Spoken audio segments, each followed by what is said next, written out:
Hey, everybody. Welcome back to Lincoln Square's The Strategy Session. I am joined tonight by the great Joe Trippi and the great Stuart Stevens, both men of great experience, great wisdom, and in Joe Trippi's case, a great damn beard. God damn, that's a good beard. Woo. I'm working on it. Stuart is, of course, clean shaven, unlike the rest of us. But folks, listen, I'm very tempted to rename this the Jeffrey Epstein channel, because that's basically all we're going to talk about for tonight, just like last week. Because weirdly enough, guys, I want to start with this. No matter how much the House of Representatives wants to run out of town so they don't have to vote on Jeffrey Epstein and on releasing this material, this has become the most dominant news story that Trump has been unable to control in our political lifetimes here in this Trump era. Nothing he has been able to do has shaken this obsession with the public and with his own base about getting to the truth about Jeffrey Epstein. So let's talk about the state of play, guys, for a minute. Start with you, Joe. I mean, Trump has gotten to the point now where he's throwing every distraction under the sun out there, worse than normal, but it doesn't seem to be working, and it seems to be getting more panicky and more freaked out. Absolutely panicky, freaked out, and I think it's I said it's like he's protesting so much that it's backfiring big time. I mean, there's just no way out. The more he squirms, the more he distracts, the more you're sure there's something there. Right. And the more MAGA knows there's something there, which is his bigger problem. So no, I agree completely, Rick. He can't shake it. I mean, Stuart, we see this a lot with Trump, is the tossing out the distractions, and the media chases it, and his own base chases it, and Fox leads the way. But he's broken the pattern now. He's broken the system somehow. And I just find it fascinating how deeply defensive he feels, and how he doesn't feel like he's in control of the situation at all. Yeah, I expect him to announce that maybe he's getting separated or divorced, just to sort of sympathy vote here. The problem here is that all that stuff that we used to say, Rick, when we were in the Republican Party, the character counts, personal integrity, character is king. We have a title of a book actually written, by Reagan speechwriter. Yeah, it was true, and this is all just sort of inevitable. They elected this guy, and Republicans have completely turned over the party to this sleazy guy who's always been a sleazebag, who, just go through it, and they know it, and they made this deal with the devil, and what they forget is that Mephistopheles not only doesn't deliver, he takes your soul. Right.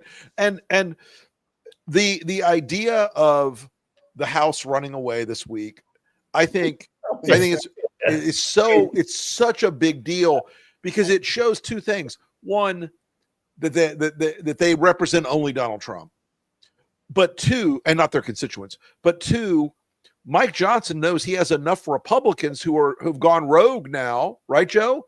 To sign a discharge petition to demand the DOJ turn over all its materials. This guy has got to be getting phone calls from Trump that are off the hook.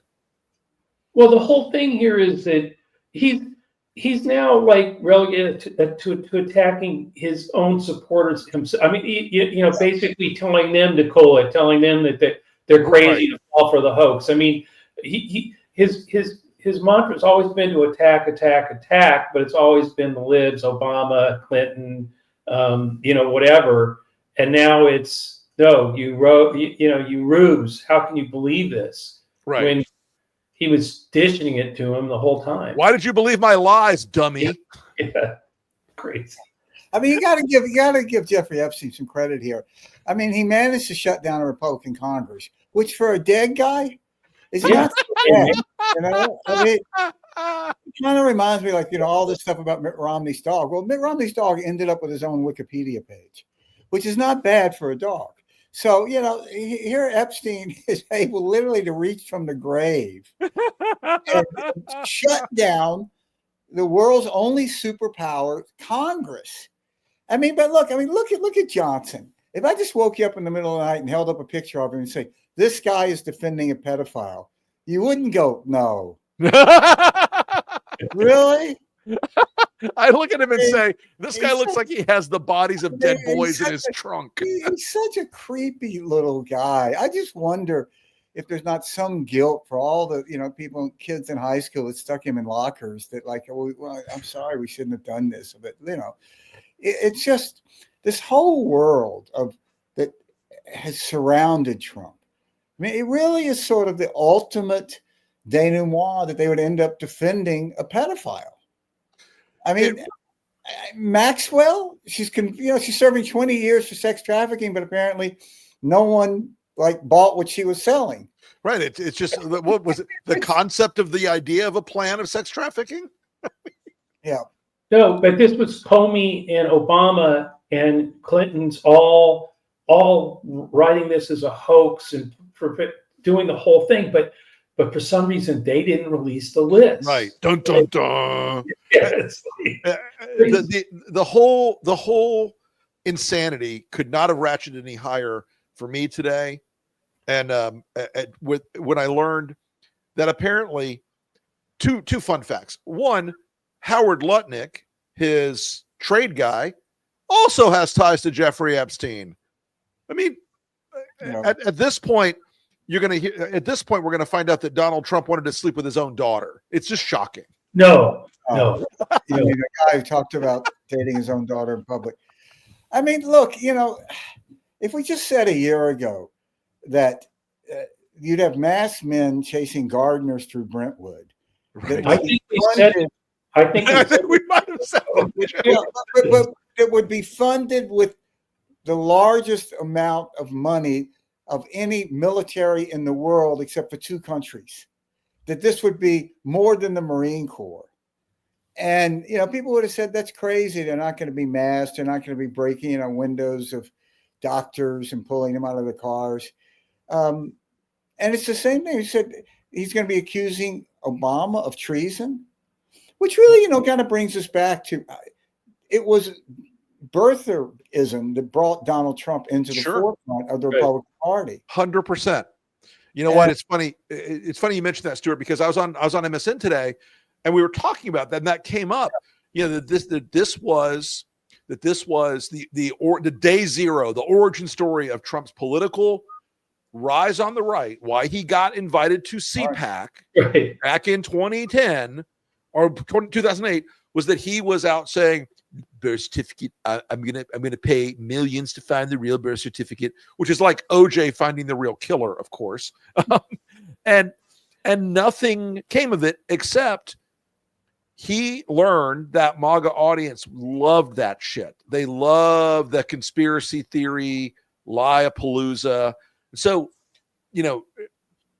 ironically, he's like, oh no, Epstein definitely was never, ever a conspiracy, but I'm going to release everything I have about UFOs and Bigfoot and JFK. And the greatest response on Twitter yesterday, though, they put out a bunch of stuff about Martin Luther King, which a historian today told me none of it's particularly new. This is all pretty, well understood material. But Bernice King replied with the most brilliant tweet I think I've seen. I was so jealous of it. I couldn't even see straight. I think we have that in the can here. Let's pop that up. Yeah. Now do the Epstein files. And the picture is just like letter perfect. It's perfect, man. That was really fun. But again, it's all true. It's like you're releasing all this other stuff, but hey, won't release the Epstein files. Why? What are you hiding? And the MAGA crowd can't get enough of it. Right. And here's the other thing, the conspiracies that they pretend don't exist now, Epstein, are nothing compared to the conspiracies that they had in their heads for 10 years. It used to be this global pedophile ring, almost as if, can you imagine a conspiracy that goes this deep? If the president's wife met him through Jeffrey Epstein and her agent, who was a close friend of Epstein, a guy named, I've got to read it here, a guy named Paolo Zamboli. He started it. Which is, you know what? Look, I'm sorry. It's just like where Trump. He could be one of my people, so watch him. But right, yeah. So this is just a class. I don't see why you guys are so cynical about this. This is a classic American love story. A guy married to his second wife meets a model at the Kit Kat Club. This is why I love spending time with you. I mean, this is really just heartwarming. It was love at first credit card swipe. It's really, I mean, it's touching. Oh shit! But I mean, look, this guy, Donald Trump and Jeffrey Epstein. Jeffrey Epstein was a connector of many, many wealthy, powerful people.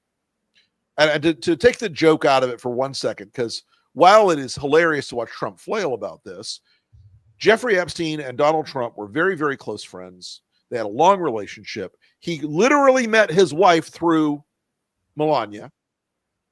Melania met him. He met Melania through Epstein, and one of Epstein's modeling associates, this guy Paolo Zamboli.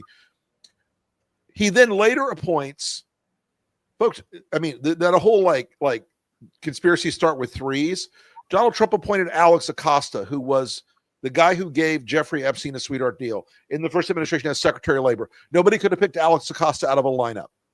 He appointed Howard Lutnick as his trade rep, another buddy of Epstein's, next door neighbors, partying, blah, blah, blah. He appoints this guy Zamboli, not only as the ambassador to Dominica, but now to the Kennedy Center board, who is also tied in with Jeffrey Epstein's modeling business. And all of it just blows my mind, because there is no world in which, if Hillary Clinton and Jeffrey Epstein shared a cab, these people would have made it into a global conspiracy. And now it's just all like nothing to see here. That was part of the global conspiracy. Oh yeah, right. It went into the underground garage at the pizza restaurant where the torture center was. Exactly. Yeah, I have a friend who actually was a very successful model, and she was around the same age as Melania, and she scratches her head. She goes, "Well, I mean, she was a catalog model." Like, right. It's sort of like, right. Yeah. This whole bullshit about Trump, we're like, she was a supermodel. No. But it is the distractions he's trying to push up now. I think all this stuff, folks, that we're talking about tonight, and the distractions he's trying to throw out there, they've gotten so big, they've gotten so elaborate now that he's out today saying Obama is guilty of treason. Which, by the way, folks, just so you know, treason in this country is punishable by death, or at best a lifetime imprisonment. So he's talking about how the White House published that tweet with Obama, with AI showing Obama being arrested in the Oval Office. Right. They're really just trying to normalize all this stuff. Yeah, and I think Tulsi Gabbard has taken point here, trying to pretend that all this, the Russia hoax, as Trump always calls it, which was not, because, folks, not only did the Senate and the CIA and the FBI all independently confirm that Russia tried to manipulate the 2016 elections by supporting Donald Trump and succeeded. Now Tulsi Gabbard's trying to rewrite history on this, and they're claiming that Barack Obama is guilty of treason. Barack Obama personally ordered this and wrote this and all that. Fox is flooding the zone on it tonight, you could. But this is another one that's going to go. So the MAGA crowd is going to fight this hook and sinker. Yep. Hook and sinker. They are going to demand that when will Obama be arrested? And when will he be arrested?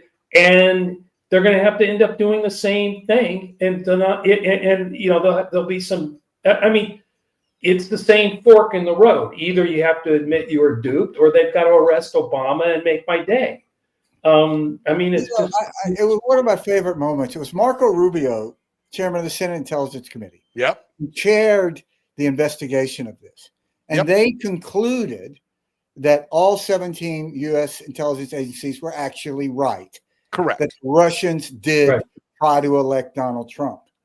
And Rubio asked about this sort of incredulously by a reporter, like it was your own report that said Right. this. You literally signed this, Marco. He signed this report.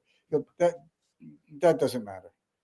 I mean, Well, the levels of humiliation that Trump can force these people to go through to defend themselves. Utterly staggering. Calling himself a liar. It's staggering. You know, Debbie makes a good point that Obama has immunity, just like Trump does, for anything he did while he was president. So I'm sure what'll happen. So Donald, go fuck yourself is the short answer. But I mean, Joe, you were joking about this before the show. I hope they arrest Barack Obama. Yeah, no, because God bless America. Shit will get so loose so fast. It would be this would be a moment where these people that keep telling us like, oh, you guys are exaggerating. You're too worried about this. Why are you so paranoid? They get it. I think people they're going to turn this back. It's going to be we want to indict him, we want to arrest him. We can't because he has immunity. Right. Why did the Supreme Court give immunity? I mean, it'll be totally flipped. Right. Trump will come out and say, I would like to arrest Obama, who is guilty, and I know it. But the Supreme Court, the libtard Supreme Court, Marxists, will not let me. So they're protecting Barack Hussein Obama. Exactly. That's what's going to happen. So where's Steve Bannon in all this? He's been kind of quiet the last. Well, did you guys hear the story? No, Steve Bannon, the 2 years before he was arrested, apparently, he and Jeffrey Epstein were spending a lot of time together. No. Hand to God. Okay. And he filmed 15 hours of what was going to be a documentary to fix Jeffrey Epstein's reputation. He was giving Jeffrey Epstein PR advice on his reputation. And I'm like, at least one thing you could say about Steve Bannon, at least he has gigantic balls. Because on the one hand, he's out calling for an investigation of Epstein, and on the other hand, he's giving him PR advice. There's been a New York Times story about it the other day. I was like, my God. I mean, if they didn't have hypocrisy, they'd have nothing at all. Yeah. I mean, and so how is this going to play out, do you think, with ultimately with MAGA? I mean, they're not going to release this stuff. No. They may release grand jury, maybe. But the grand jury stuff isn't pertinent to this information. And here's the thing. I was talking to let me say this properly, a former Justice Department official today who said the thing that Congress has to ask for are all the 302s, the interview reports of FBI agents and FBI source information analysis under these 302 reports. And like every time they talk to somebody, they 302 it. The president has total power to release any 302 right now. They don't generally if it's pending criminal investigations or what have you, but the president has complete latitude to release those right now. They could do it in a hot second. But they're going to try to play this professional wrestling bullshit, I think, for a while with, we're going to release the grand jury test. Oh, Trump's not in the grand jury testimony. Game over. Move along. Yeah. I mean, no one's going to fall for that. I mean, everybody knows there's something in that. I mean, it'll be, where's the list? And we know there's thousands and thousands and thousands of pages of documents and I mean, how many, terabytes of video data, video and photos, they have video, photos, emails, everything. I mean, think about if you were inside the White House at this kind of moment. Normally there would be something like, okay, we need to get back to our message that was working. Well, what the fuck message was working? I mean, they're underwater on immigration. I mean, they take their strength and they've turned it into a huge negative now because they overplayed their hands. So what is the Republican message when they come out of this? Trump elected on immigration, ending the war in Ukraine. In one day. Yeah, all of this. What is it that is the positive here? And I mean, do they need a positive though, Joe, or is it just I feel like the anger I feel like the anger is not enough anymore. I think the problem here is that this has always been about the energy, particularly when Trump is on the ballot. Yeah, of those folks coming out, out of the woodwork. And I think I'm not looking at, hey, they're all going to turn on him or they're going to split away from him. But I do really think that the air is coming out of the balloon in terms of their energy, particularly in a midterm, to show, particularly when Congress is running out. Johnson, is running and fleeing the building. Fleeing the building. I just think in the end, what makes them come out what makes them vote, in a lot of them, I'm not talking about, but enough of them that this really does put the GOP in a bind and Trump in trouble, I think, and weakens him. Yeah, I think that's right. But Stuart, your question is like, what do they do after? I'm starting to wonder if they're sensing there might not be as much of an after now. That if they're feeling like, Trump doesn't go out in like a cloud of victory, but in this like chaotic, flailing bullshit he's doing right now. Yeah, but don't you think, Vance? And I mean that there's that he moves in. I mean that there's as Trump gets more flailing, and that Vance actually is maneuvering to bump him off a little. I mean, to bump him to the sidelines. I mean, do you see that as a possibility? Look, I wrote this short fiction piece last night called Sundown in Montana, because I was thinking, like, what would the conversation in the room be like with Vance and Rupert? Even if Vance went and said, Thiel. Yeah, right, and Peter Thiel, and that is a weird group. Woo-wee. Thiel, that it is bouncing off the walls, freaky. I mean, but I mean, here's the thing: JD might not have the scope of vision, but imagine he sits down in a room with Rupert Murdoch and Peter Thiel and Elon Musk, and they say, "We'll make it so the media environment is right for you to 25th Amendment this guy. All you have to do is give us what we want." That, to me, that's like not a conspiracy theory. That's like a meeting agenda. Yeah, we don't talk enough about Peter Thiel. He is such a weird guy, and I would encourage everybody to go and read this really stunning short biography of Peter Thiel. Oh, it's so good. And it really gets to the essence of him. He's such a litigious guy. People avoid writing about him. But I forget the guy who wrote this, but it was really an act of courage to do this. Yeah. And, he elected J.D. Vance to the Senate. Absolutely. Without a doubt. I mean, I worked for the guy that Vance Rob Portman ran to replace. Mm-hmm. And nobody thought that J.D. Vance had a chance in that primary. And then Thiel came in and dumped north of 10 million. I think it's 15, 16 million. Right. I think it's about 15. Yeah. Yeah. Last minute in the primary.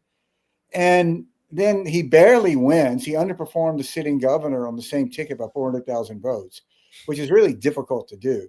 But he's vice president of the United States. So Thiel bet on two people, Blake Masters, who's still last seen in a desert playing with guns and shooting videos, and J.D. Vance. You got to say, I mean, that's not bad, man, because there's not terrible odds that J.D. Vance one day will be president. I mean, more. Right, it's pretty high odds, actually. Yeah. And so Peter Thiel, a guy who is very open that he doesn't think that democracy works anymore. It's just amazing. Well, I think the opportunity J.D. Vance is going to have is coming up not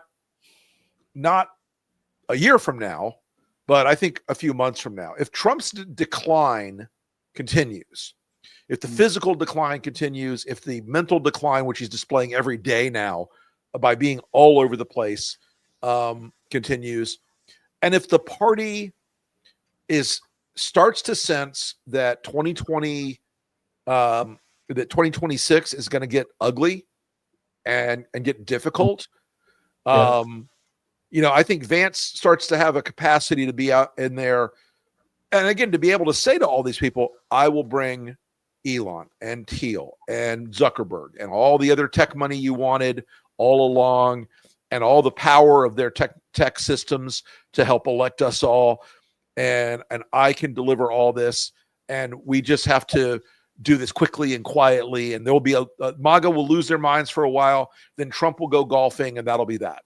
And then they'll die. That's what Thiel wants. I mean, that's what he's been talking about for forever, about a technocracy where where the tech guys take, everybody else's puppets, but they're their puppets and they're running the show. And so when Rupert Murdoch and the Wall Street Journal are being sued by Donald Trump, and then Vance shows up with Thiel and Elon, I don't know. I don't think it was like this. The spin that was to salve things over is like you got to be pretty naive to think that. I think. And Rupert, you've got Rupert Murdoch, immigrant, Peter Thiel, immigrant. And they're trying, to get JD Vance, this sort of self-created character, the Appalachian hillbilly who was on the golf team in suburban Ohio. Right. So, I mean, it's just so great. And, you got to hand it to him. This preposterousness of what Thiel wanted, because our money is everything in American power now. And and the degree to which the money that Silicon Valley spent last time, you add Elon's $300 million with probably another billion with Ellison and Zuckerberg, all these other guys, it comes into real money. Folks, I just want to say something. I want to read to everybody on watching the show tonight, President Obama's response to this stuff, because it is fucking golden. Out of respect for the office of the presidency, our office does not normally dignify the constant nonsense and misinformation flowing out of this White House with a response. But these claims are outrageous enough to merit one. These bizarre allegations are ridiculous and a weak attempt at distraction. Nothing in the document issued last week undercuts the widely accepted conclusions that Russia worked to influence the 2016 presidential election, but did not successfully manipulate any votes. These findings were affirmed in a 2020 report by the bipartisan Senate Intelligence Committee led by then Chairman Marco Rubio. Y'all, for Barack Obama, that is the equivalent of screaming "fuck you" with double middle fingers, Johnny Cashing in the middle of the screen. Yeah, I mean, look, I worked against Obama. I worked for Romney, but the night Romney lost, Obama won. We were tired, disappointed, but we didn't go to bed afraid for the country. Right. And different things would happen, but it was a successful presidency, and it was a presidency that was in an American tradition of rule of law. And that's really the thing that really gets me is this idea of how they're normalizing all this stuff. They kind of test the waters, let's arrest some politicians, test the waters, we're going to have masked men out there pulling people out of their cars. Right. Now we're going to have a larger force than the military, except for two countries. It is. That is a very sobering thought. It is. And I was watching Tom Hman on MSNBC this morning, which kind of blew my mind that Tom Hman was on MSNBC, but he was repeating this big sweeping lie. Oh no, all of our people have name tags, identification. They wear their badges, and the masks are only to prevent the terrorist left-wingers from attacking them and doxing their families. And he's like, no one, if you show up and you have a DEA patch on your uniform or a ICE patch or a DHS patch, people know who they're. So I went on Amazon this morning, and you can buy patches and hats and uniforms and outfits and body armor and every other goddamn thing for any federal government agency you choose. But I mean, that struck me as one of these classic examples of this. Like, they're one at a time, Stuart. They're building a country that looks like what they want and not what Americans deserve. And it is so insulting to law enforcement that actually goes out and puts their life on the line. Absolutely. Don't mask themselves. So DEA agents don't routinely mask themselves. No. FBI agents, like my dad, they don't routinely mask themselves when they're out there getting serial killers and active shooters. Right. But when you're going after gardeners, you have to really worry about masking yourself. Yeah. And I mean, the reason they're masked is because they don't want people to track who these people are, who their backgrounds are. Yep. They're worried, each of these people are worried that they may be legally liable for what they're doing. Because they will be eventually. They will. It is so coming. And that day will be here. As our friend Dan Barkoff, former Navy SEAL, tweeted, "If you cover your face, you're a bitch." And that's a guy who was in the Battle of Fallujah. Yeah. Dan Barkoff, folks, is on the tough motherfucker scale, somewhere on a scale of 1 to 10, somewhere like a 97. Yeah. So. And I look at these guys for what it's worth, and I think a lot of them are on steroids. You see them. Dude, for sure. Like roid rage, road incidents more than any kind of calm, organized, trained law enforcement. There is a definite sort of like a definite sort of like jacked up, roided up vibe to a lot of these guys. Like they swept through closing time at Gold's Gym and got all the creeps they could who right and steroids. That was like the 3-day training course and throw them in. Right. Go to the gym, got a couple of guys, and then throw them into the. It's really look. Nobody's first pick of jobs is to be an ICE agent. It's a shitty job. You have to leave home. You have to go live in these shitty hotels. You have to do stuff that is kind of stupid, like descending, on a Home Depot, like it was some narco cartel bust you were doing. Right. And the pay's not great. And, you're sitting in that hotel room at night. You're calling your wife or your girlfriend. They're not really proud of what you're doing. And these are people who can't get other jobs. A lot of them. The average cop in California makes $130,000 a year. Yep. And you saw now they're in this desperate move to get these people. It's a lot like Russia's trying to get their troops to go down there. Go out, they're offering these, $49,000 cash bonus if you sign up to be an ICE agent. Right. This really is, how they're getting the meat assaults in Ukraine. And a lot of these folks that are also on the streets, supposedly, ICE is also hiring private security contractors to do this. And some of those are just like bounty hunters and weirdos and randos who walk in and go, "Give me a list. I'll go find some Mexicans to deport." Yeah. But look, those numbers on immigration are starting to turn very, very sour for Trump. Last week we mentioned this. Andrew and I mentioned this on our Friday polling show last week on Behind the Numbers, that the numbers had gone south. They've dropped even further now. Trump's strongest single policy point, he's now about 15 points upside down in it. And that's remarkable. It hasn't percolated through our politics yet on this. But I got to tell you, smart Republican pollsters are going to be starting to look at this going, well, maybe we could ease this back a little bit. Yeah, and he was among those who didn't vote for him. He was underwater in immigration. Yeah. So what's happening now is he's losing base support. And you look at this Trump coalition where he got 44% of Hispanics. Yep. I mean, can anybody imagine that happening again?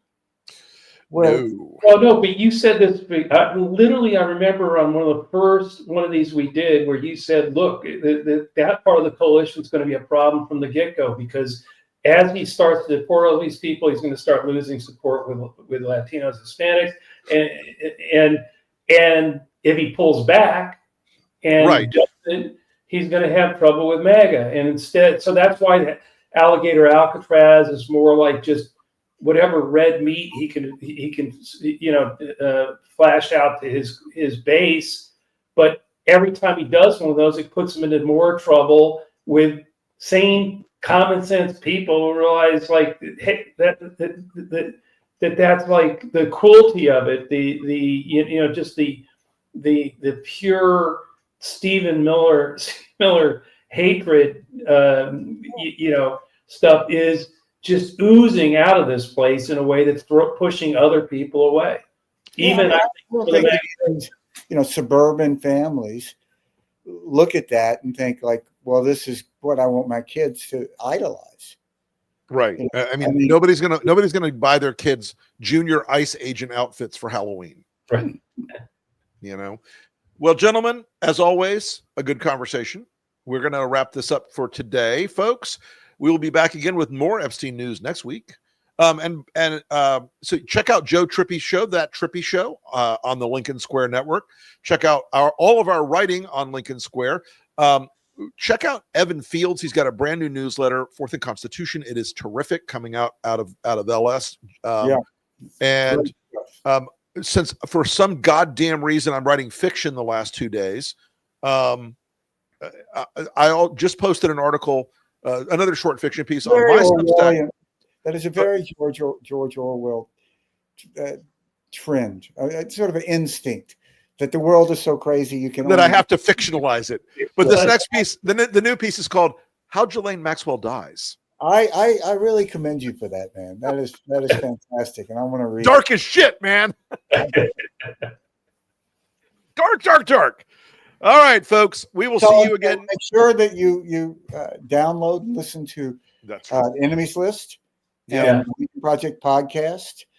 And we got to just give credit to all the folks at Lincoln Square. Last weekend, it was the number 2 Substack in the country, only behind Heather Cox Richardson. And that's a high bar. Yeah, it really is. I mean, sort of the little engine that could. And 3 fans here, so all good. Well done. Yeah. Good work all the way around, and great work, folks, on my podcasting production. Folks have been slaying it, especially given my insane travel schedule the last couple of weeks, and my insane travel schedule to come. So, well, Stuart, I'll see you this weekend up in New York. I think after next weekend. No, next weekend. No, I've got to Virginia this weekend to work, and then I see you in New York 2 weeks from now. And Joe, we'll see you whenever they release you from the holding cell at Gitmo after they've waterboarded you to find out where you're going to blow up next. I'll be seeing you guys in a couple of weeks too. Good. All right, folks, thanks for joining us on Lincoln Square. As always, we love you. We need you. We appreciate you. Sign up. If you can afford to be a paid member, we would love that. That'd be fantastic. If you just want to follow along for some of the free content and share with your friends, that's fantastic too. Appreciate all of you. We'll talk to you soon. Talk to you.